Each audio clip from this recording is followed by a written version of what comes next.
What is up, everybody? Welcome back to another episode of Retro Hoop Collectibles. Let's talk a little PSA. They have been making some substantial reductions in their pricing. Let's dig through it and see what is what. Now, here's the thing. For the last, I'd say, about 6 to 8 months, PSA has been pretty adamant about talking to the fact that they are through their backlog, right? They say, we're done. This big mountain of backlog that we had that has pushed our grading wait times from, to as high as 2 years. I know there's some people that are still waiting on cards from 2 years ago. Or that waited a good amount, almost 2 years to get their cards back. I waited just about a year and a half, roughly, or a year, in the middle of all the madness. Now, PSA at this point is claiming that backlog that caused those ridiculous wait times is now gone. They've worked through it. They have. I believe their word was expanded their operational capacities to be able to take care of any backlog that they currently have. Now, as I've told you guys in the past, just from a business standpoint, there is such thing as having a healthy backlog. And that healthy backlog is typically the intersection where your customers, the market requirement for your service and lead time matches what your operational capacity can produce. It's basically, you can do things fast enough to keep the market that you're servicing happy, right? And that's typically dictated by us, right? We decide what's reasonable and what's not reasonable, right? And we do so by voting with our dollars, right? So if you think that 4 months is a reasonable amount of wait time, then PSA is where you want to be. If you feel like 10 days is a more reasonable lead time, then SGC is where you want to go, or CSG. I think they're somewhere around the same range. But anyway, PSA is claiming that they have upped their operational capacity to be able to guarantee whatever lead times that they're currently posting for their services. There was a point to where, even though they were saying that, I did not believe it, or it didn't calculate correctly with me, because of the fact that I was still getting some orders out of sequence. Those of you that follow the channel, you guys know that my brother is a humongous Star Wars collector. He's a very serious Star Wars collector. And we submitted a rather large order that was sent out, received by PSA, put into the queue before I sent an order that was way smaller. And I got that order back before he got his back. So it was all graded out of sequence. So that led me to believe that there was still some missteps within their process. Something's not right. Either they're not through their backlog, or something in the way that we submitted or what we submitted had some differences. I've said in another video, I reached out to Nat. Nat Turner basically said, "Hey man, if you ever got a question, don't speculate. Just shoot me an email and I'll be happy to answer anything." So I asked him what the deal was, and he said, yeah, vintage right now is taking a lot longer because the people who can grade vintage is a smaller group of folks.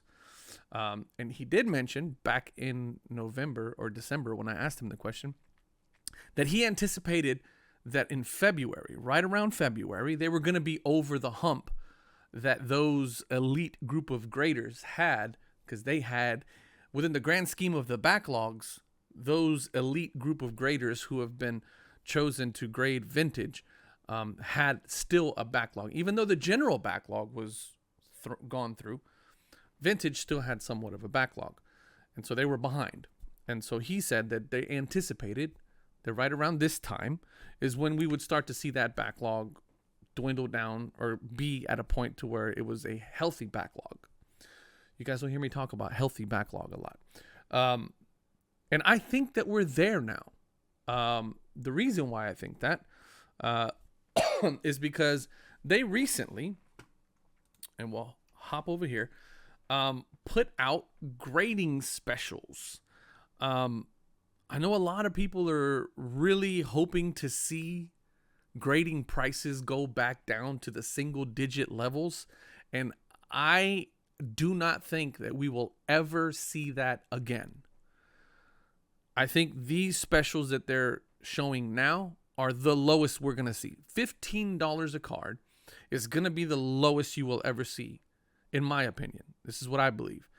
We'll never see it any lower than $15 a card from PSA. They have no reason to, and we'll get into that in a second. But they got a couple of specials out right now, 2 of them. And it just so happens to be one of which is for their largest market, which is TCG. And we'll get into those numbers in a second.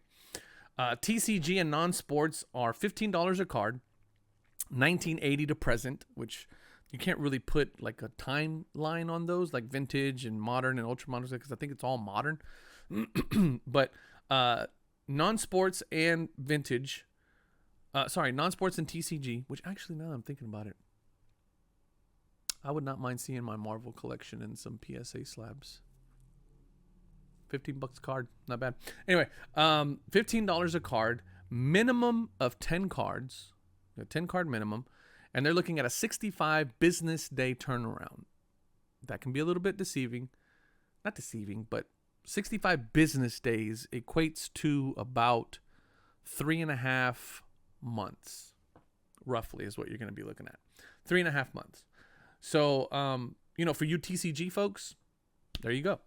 $15 a card. You have to be part of the Collectors Club. Mine expires this month, and I'm debating whether or not I want to renew. But the fact that I was just thinking about my Marvel cards is probably going to push me to renew. Anyway, and then the next special that they have is vintage. This is the interesting one because this is kind of what prompted me to do this video. Because that comment that he made, he being Nat Turner, made to me a couple of months ago, really falls in line with the timing of this special, which is vintage, now being offered at $15 a card. So anything less than 1989 or below, which kind of takes me out of the running because aside from some 88, 87, and 86 Elijah ones, I really don't have anything past below 1990. So that kind of kicks me out of the running. But nothing higher than $199 declared value. That also is for TCG, the TCG special as well. You got to be a Collectors Club member, and it's 90 business days is what they're saying. So there's about 20 business days in a month, roughly. So you're looking at over 4 months. So 2, 4, 6, 8, 10. You're looking at about a 4 to 5 month turnaround time for vintage. The fact that they're opening up the books for some vintage cards tells me that that group of elite vintage graders probably is starting to get to the point to where their backlog is unhealthy, which means they don't have enough coming in to support the people that they have there, and they're going to be running out of work soon. So I think that they're all but caught up, it seems. So it's going to be interesting to see what that turnaround time looks like for those guys. But 90 business days, about 4.5 months for vintage. 65 business days, which is about 3.5 months for TCG. And it's all good stuff. I mean, again, happy to see this, believe it or not. Those of you guys think that I have a hate for PSA, I don't have a hate for them. I just have a preference for SGC. They're the kings. They are absolutely the kings. There's no doubt about it. It is what it is, right? I mean, what are you going to do? So let's look really quick at some numbers for January. PSA graded over 1 million cards once again, but still overall a 5% reduction from last month. CSG, which I think should be broken out into 2 different categories. It should be CSG and CGC, because that CSG at 34,000 cards, 97,000 for the TCG, which is the grading of the TCG and Pokemon and all that stuff. They're up 28%, which is insane. It's going to be curious to see how much they actually grade TCG PSA does this month with these specials coming in. Beckett up 20%. They just recently dropped their prices as well, but you guys know I don't really too much care about Beckett, so I don't really cover them too much. When it comes to sports and miscellaneous, I mean, again, PSA, the king, right? Over 600,000, pretty flat from last month. So I would imagine TCG. So this is TCG. They're actually down on TCG, which probably prompted the special. Interesting. SGC up about 8%. Not really a whole lot. Up 4% on the sports side of things. And then just, I mean, a humongous gap here. But items graded by month, excluding PSA. So CGC, CSG is bottom of the barrel. So, you know, aside from PSA, SGC, I like that they do this because, I mean, PSA is just in a league of its own. Anyway, give Gem Rates, we'll jump off of here. Give Gem Rates a follow on Instagram if you haven't already, at Gem Rate on Instagram. I'll put a link down below, but they do a great job of covering on a monthly basis. Let me know what you guys think down in the comments. Is there backlog issues a thing of the past? What do you guys think? I still personally think that 1 million cards a month is absolutely insane. Whenever you're talking about retaining quality of process, that's just my opinion. It's just insane at the rate that they're going. But it seems to be that folks continue to sub with them. Obviously, the market resale of a PSA slab is higher than that of any other grading company, so that's probably what's driving a lot of that. Not probably, I'm pretty certain. But let me know what you guys think. Do you think PSA is completely out of the woods now? I tend to think so. And what do you think about the 1 million a month? I think that's ridiculously high, and there's no way that they can maintain any type of procedural quality when it comes to that level of output. I appreciate you guys watching as always. Let me know what you think down in the comments. Hit the subscribe button, hit the like button if you like this kind of video. I do this kind of stuff all the time. Appreciate you guys watching. Love y'all.